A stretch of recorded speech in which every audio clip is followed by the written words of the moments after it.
Assalamualaikum warahmatullahi wabarakatuh. Oke Mbak, di video kali ini tepatnya hari Sabtu kita akan coba menganalisa pergerakan dari gold untuk hari Senin mendatang. Di sini jika kita cek ya untuk daily time frame terlebih dahulu, di sini dia sudah mengambil zona minor choke-nya Mbak ya. Dia sudah mengambil minor choke-nya. Jadi secara overall-nya sih harusnya masih ada kekuatan untuk dia turun sampai ke zone warna biru yang sebelah sini Mbak ya. Lalu jika kita cek di H4, di sini juga masih kelihatan bearish. Sempat dia di sini membuat sebuah pola ranging atau pola konsolidasi, terbreak, dia retest lalu dia turun lagi. Kita akan cek di H1 biar lebih enak ya. Oke, kita akan gambar dulu untuk structure marketnya, jadi biar lebih jelas nanti teman-teman melihatnya. Oke, jadi ini merupakan structure market dari pergerakan gold. Dari sini dia membuat sebuah down, up, lalu break ya, breakdown. Jadi di sini sebelum dia membuat breakdown, dia di sini membuat sebuah pola ranging atau pola konsolidasi ya, Mbak ya. Kalau sudah terbentuk pola seperti ini, pasti teman-teman melihatnya lebih enak ya. Ini merupakan area resisten dan ini merupakan area support. Sebelumnya dia bergerak hanya di dalam pola ini saja, atau bisa dibilang ini merupakan pola ranging atau pola sideways.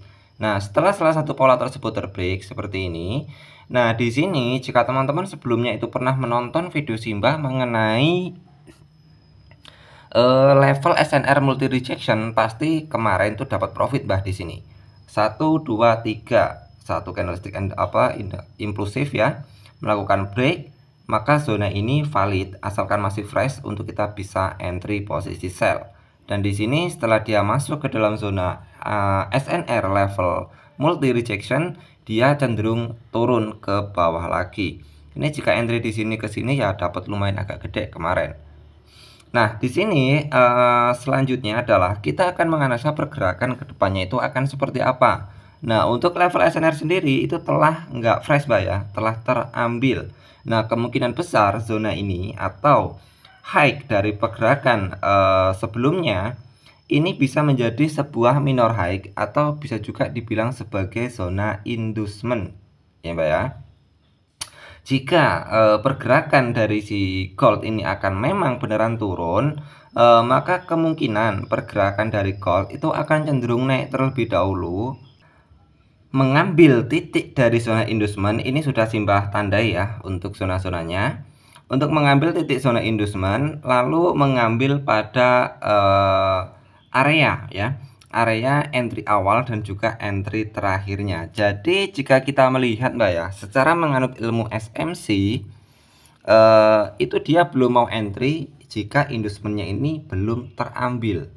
Jadi jika kita melihat secara structure marketnya, dia sudah break, membuat sebuah minor high, dia turun. Nah, di sini jika market cenderung akan turun, ini kan dia nggak sanggup nih, nggak sanggup untuk jebol. Ini tak tandai dulu. Nggak sanggup untuk menjebol zona supportnya. Dia cenderung mengalami kenaikan. Jika seandainya dia nanti bisa mengambil zona inducementnya, nah kebanyakan kan retail trader akan entry di sini nih, ya. Padahal untuk big trader atau market maker yang memang dia tahu konsep dari SMC, itu rata-rata dia akan entry awal di sini, lalu entry ekstrimnya itu di sini. Nah, kalau di sini mah memang jarang kejemput. Yang sering kejemput itu pasti yang di sini. Dan big trader itu jarang entry di sini. Jika kita entry di sini itu rawan banget terkena SL Hunter atau liquidity swap ya. Karena big trader itu akan condong mendorong harga itu akan jauh lebih tinggi.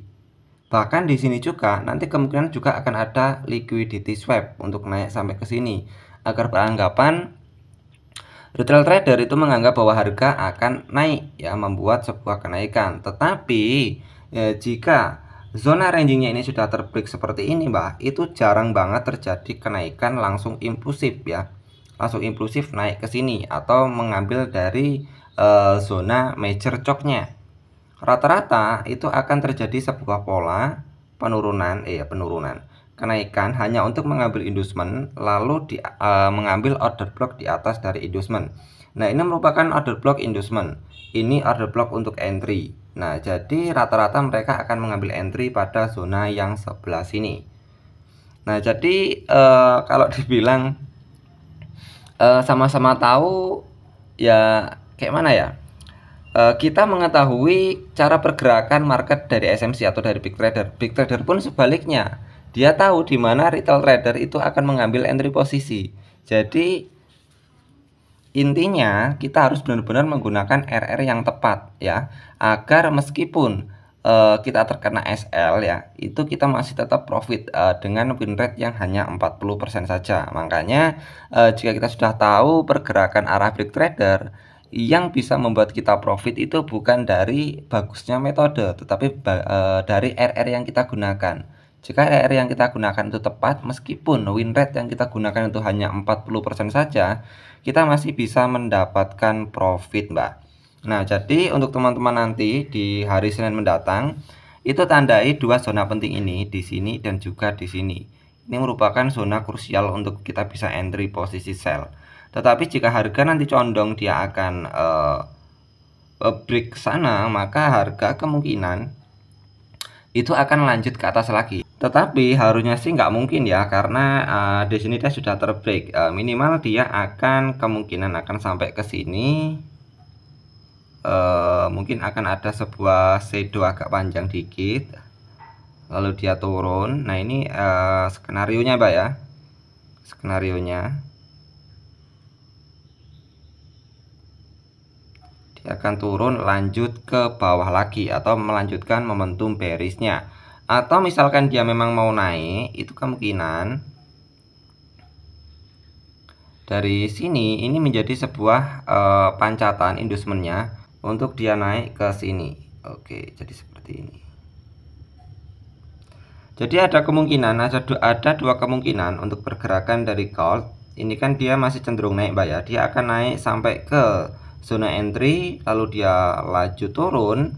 Ada kemungkinan kedua, dia masuk ke zona entry, dia retest pada zona inducement, lalu dia melanjutkan kenaikan sampai ke major choknya. Jadi itu dua kemungkinan yang kemungkinan akan terjadi pada pergerakan gold ke depannya. Tetapi jika kita melihat trennya sih memang sudah break pada zona ranging, harusnya sih masih kuat turun, terkecuali jika ada manipulasi harga. Karena big trader juga tahu di mana letak kita akan entry posisi. Tinggal bagaimana kita mengatur RR yang tepat agar meskipun win rate kita hanya 40%, kita masih bisa mendapatkan profit, Mbak. Oke, semoga video ini bisa bermanfaat. Salam dari saya, Simba Info.